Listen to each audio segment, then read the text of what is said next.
네, 반갑습니다. 너무나 귀한 자리에 불러주셔서 감사드리고요. 여러분 얼굴 뵈니까 너무너무 행복합니다. 제가 요즘 듣는 칭찬 중에서 굉장히 기분 좋은 칭찬이 하나 있습니다. 찬양 사역자는요, 찬양에 너무 은혜 많이 받았어요. 목소리가 좋으세요. 이 말 굉장히 좋아하거든요. 근데 요즘은 그런 말보다는요, 피부가 참 좋으세요. 이런 말을 참 좋아하는데, 조금 전에 메이크업 할 때 우리 그 메이크업 하시는 분이 피부가 너무 좋으세요. 이런 얘기를 하시는 거예요. 마음이 뿌듯했습니다. 얼마 전에 어느 교회 전사님이 그래요. 아이고, 나이가 몇 살이나 되셨어요? 나이는 왜요? 우리 집에 시집안 간 딸이 하나 있는데 자네가 한번 만나봤으면 좋겠어요. 이 말씀을 권사님이 하시는 거예요. 그래서 권사님, 저 장가 간 지 17년 됐어요. 저희 집에 지금 중학교 다니고 있는 딸이 하나 있고요. 저 초등학교 다니고 있는 아들이 있거든요. 근데 요즘 제가 한 달 동안에 너무나 바쁜 시간을 좀 보내서 며칠 집에를 못 들어갔습니다. 오랜만에 집에 들어갔더니 저희 아들이 밤늦은 시간에 저를 기다리고 있는 거예요. 근데 저를 보자마자 울먹울먹거리면서 아빠 너무 보고 싶었어요 이러는 거예요. 그리고 와서 푹 안기는데 너무 미안하고 너무 고마운 거예요. 그래서 아들, 나도 아들 많이 보고 싶었어. 안아줬어요. 근데 그 다음날 아침에 나가려고 그러는데 저희 아들이 문 앞에 서 있는 거예요. 아들, 왜 아침에 여기 서 있어? 그랬더니 아빠한테 인사하려고요. 그래, 아빠 갔다 올게. 들어가 더 자요. 아빠 또 오셔야 돼요. 이러는 거예요. 아빠 또 오셔야 돼요. 이 말이 가슴에 팍 박히는 거예요. 여러분, 아버지와 아들의 관계도 만나야지 아버지와 아들의 관계가 되는 것처럼 하나님과 우리와의 관계도 만나야지 하나님이 우리의 아버지 되십니다. 오늘 제가 여러분들을 보고 있는데 여러분들 저를 보기 때문에 오늘 이 만남은 정말 소중한 만남이 될 거라 생각을 합니다. 제가 그동안 소리엘 이름으로 찬양 사역을 하면서 정말 많은 사람들을 만났거든요. 그 중에 제 인생을 바꿨던 정말 훌륭한 사람들, 제 인생을 바꿨던 저에게 불을 당겼던 훌륭한 사람들의 이야기를 나눌까 합니다. 오늘 제목이 아니고요 라고 한 이야기가 도무지 그들을 통해서 내가 은혜 받을 만한, 감동받을 만한 일이 아니었지만 하나님께서는 그들을 통해서 저를 바꿔주셨습니다. 아주 오랜 옛날에 한 신문사 기자님을 한 분 만났어요. 저와 인터뷰를 하시는데 이러는 거예요. 소리엘 전도사님, 저 궁금한 게 좀 많은데 제가 소리엘 장혁재 전도사님에 대해서는 웬만큼 다 알기 때문에 질문을 한 가지만 던지겠습니다. 한 가지요? 한 가지면 되겠어요? 네, 한 가지면 됩니다. 뭔데요? 예수를 왜 믿으세요?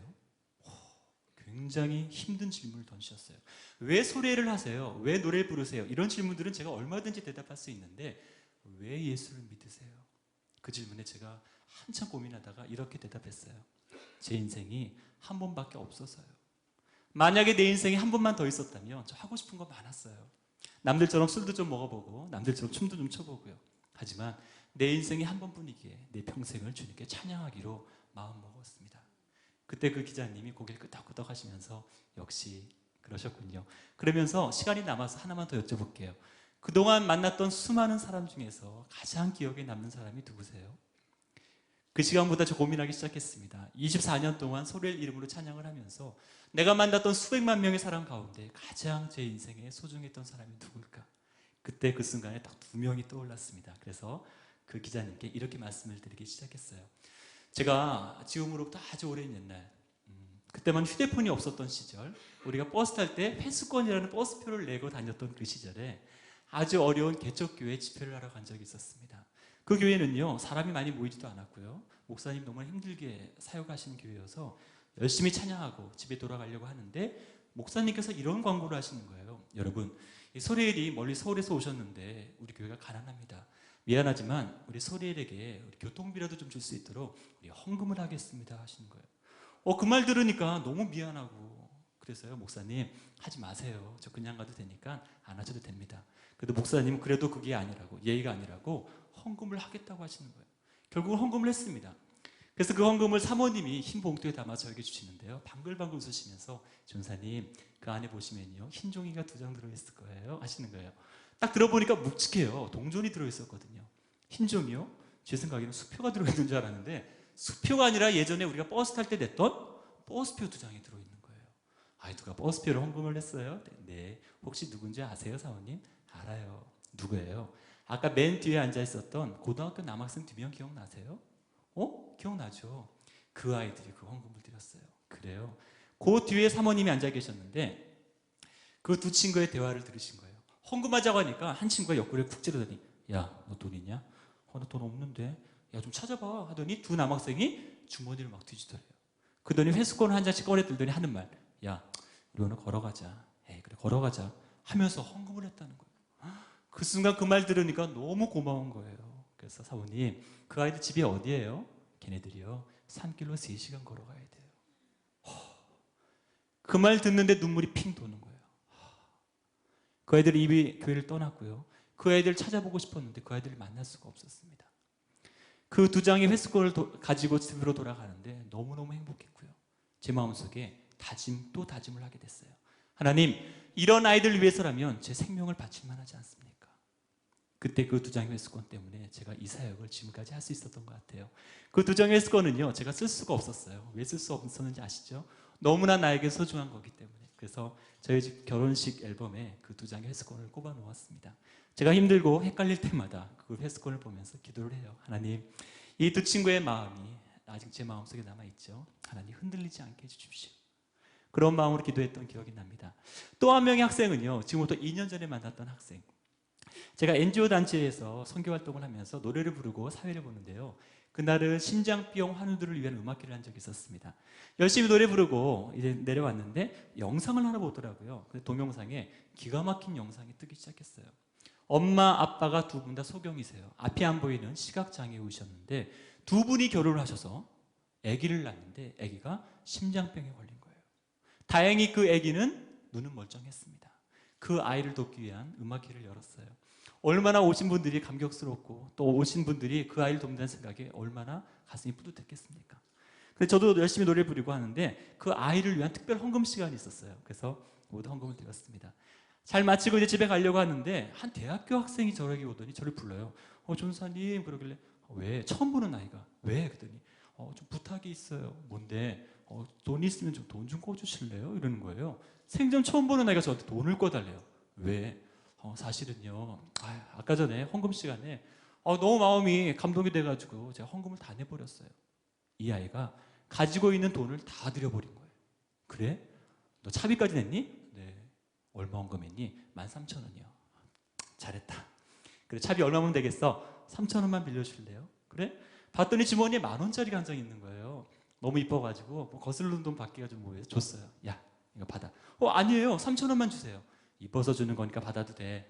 이러지 마세요. 버릇돼요. 괜찮아, 받아. 고집이 있더라고요.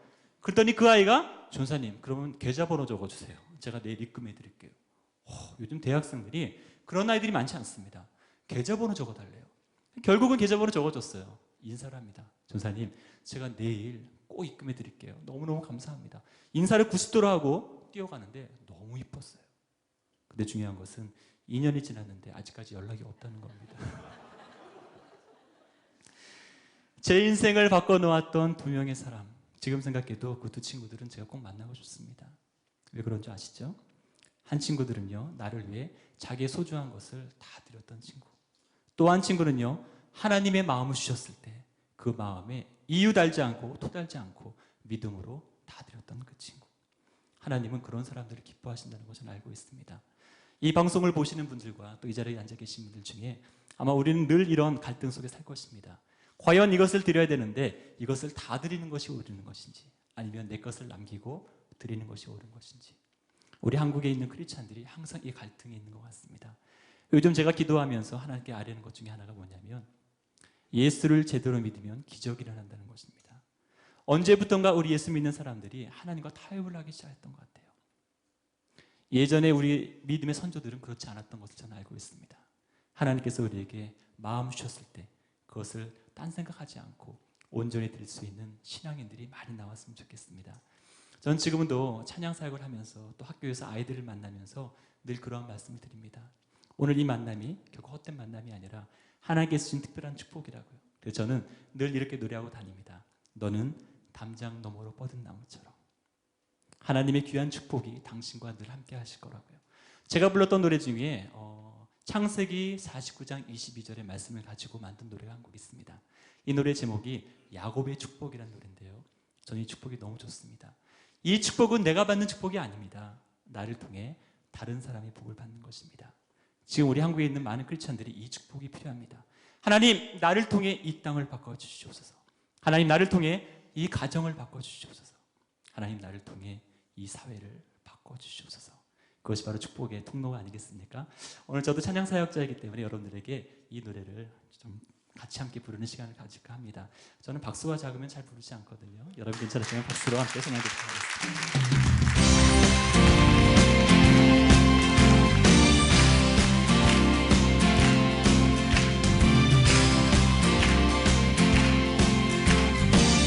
하겠습니다. 너는 담장 너머로 뻗은 나무, 너는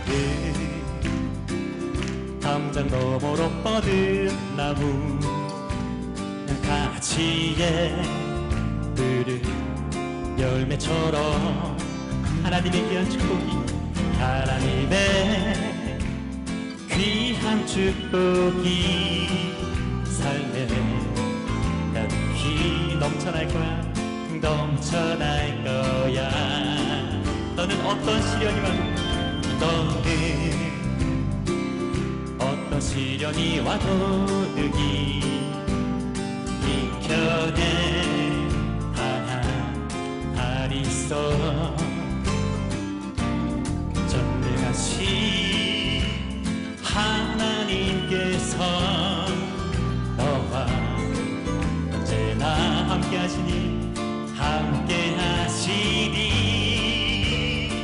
넌 하나님의 사랑, 너는 하나님의 사랑, 아름다운 하나님의 사랑. 나는 널 위해 기도하며 내 길을 축복할 거야. 너는 하나님의 손을, 사랑스러운 하나님의 열매, 나무가 되어줘.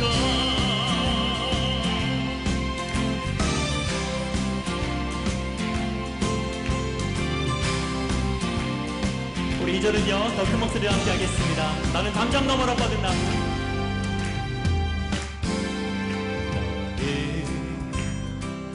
담장 너머로 뻗은 나무, 가지에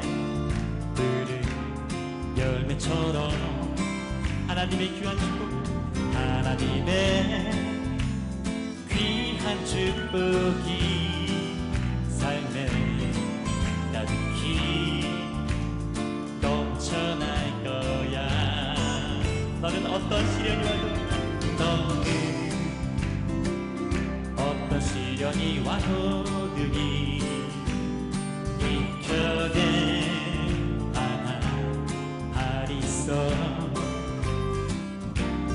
전능하신 하나님께서 너와 언제나 함께 하시니, 함께 하시니. 너는 하나님의 사랑, 너는 하나님의 사랑, 아름다운 하나님의 사랑. 나는 널 위해 기도하며 내 길을 축복할 거야. 너는 하나님의 손을, 사랑스러운 하나님의 열매, 주의 힘에 꽃피운 나무가 되어줘. 네. 우리 모두리 한 박수 한번 다시 한번 쳐볼까요?